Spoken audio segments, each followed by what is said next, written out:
Today we have some more news about Baba Yaga once again, and I'm really excited about that. Along with that, we also have some first looks at some skin renders from the upcoming patch that Reddit user Daredust posted there, which I'm going to show you a little bit later because we're going to begin with Baba Yaga. So I gotta mention this first because I think this is really cool. I am really happy that HiRez is going this route now of posting a lot of teasers before the god release, so we have some more time to speculate, some more time to figure out how the god might work bit by bit and just learn more about them gradually instead of getting this one chunk of information one day before the patch notes.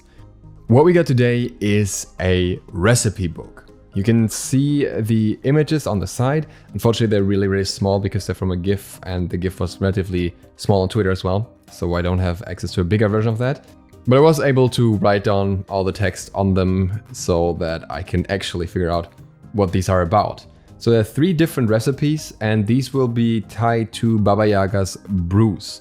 If you're not aware of that yet, Baba Yaga will have an ability where she can brew different potions with different effects that she can then use somehow, and that will also have an impact on other abilities.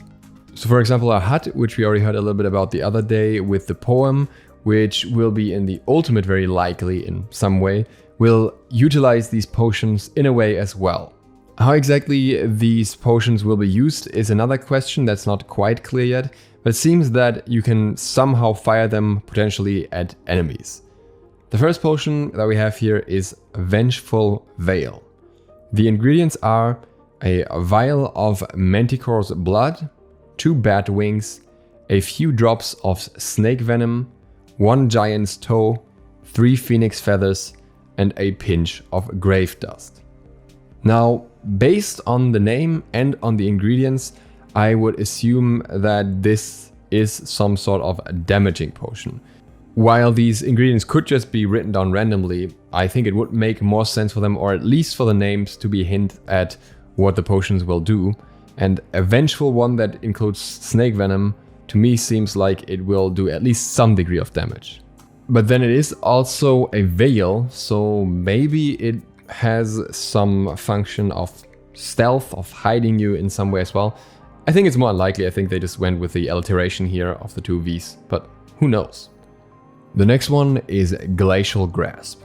The ingredients are 1 satyr's horn, handful of spider silk, 4 basilisk scales, 1 wart of toad, 2 turtle claws, and a few drops of minion drool. The name here is very telling, with both glacial and grasp indicating some form of CC, and the fact that spider silk included also adds to that.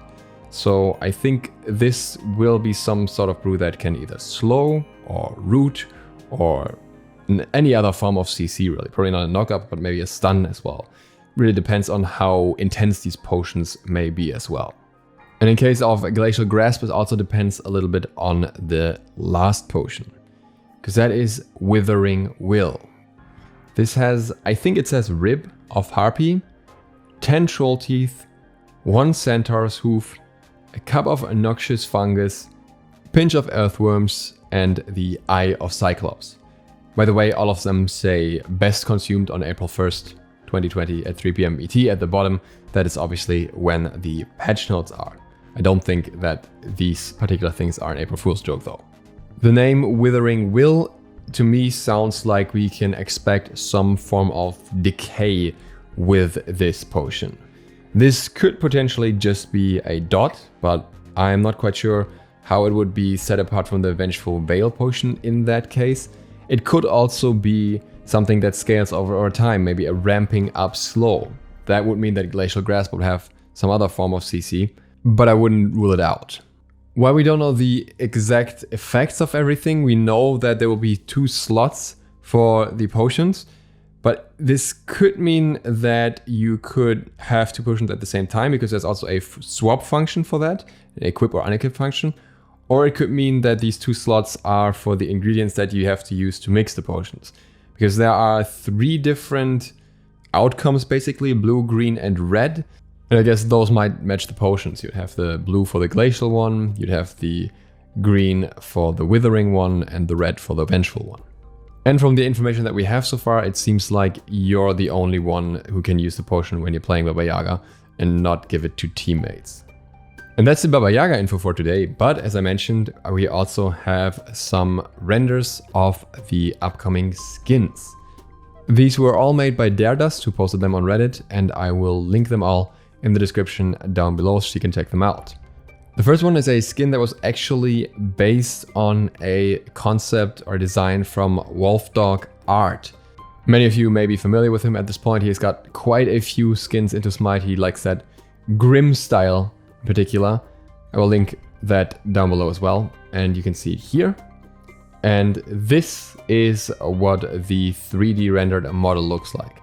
There are some subtle changes here, and the in-game model may look a little bit different once again, but overall I gotta say, the whole concept, the whole theme of Crowbek just looks fantastic to me.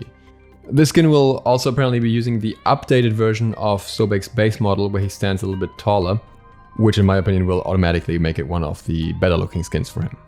Then there's also a new Smitetopia skin for Cenunnos. With this one, especially keep in mind that these renders are not 100% what they will look like in-game. There will be some changes to them. So, for example, the weapon might look different. I personally am not the biggest fan of the Smitetopia skins either way, so it doesn't really matter for me, but I guess there is some demographic out there for them, because otherwise they wouldn't be making that many. And the third skin is a Swordsman Susano skin, which, well, really, is Susano with a big sword. There's not really all too much to say about that one. I think it looks decent. I am curious how the animations will look like with this one, because normally it has these katana moves and they might look very different with a big sword, but we'll find out.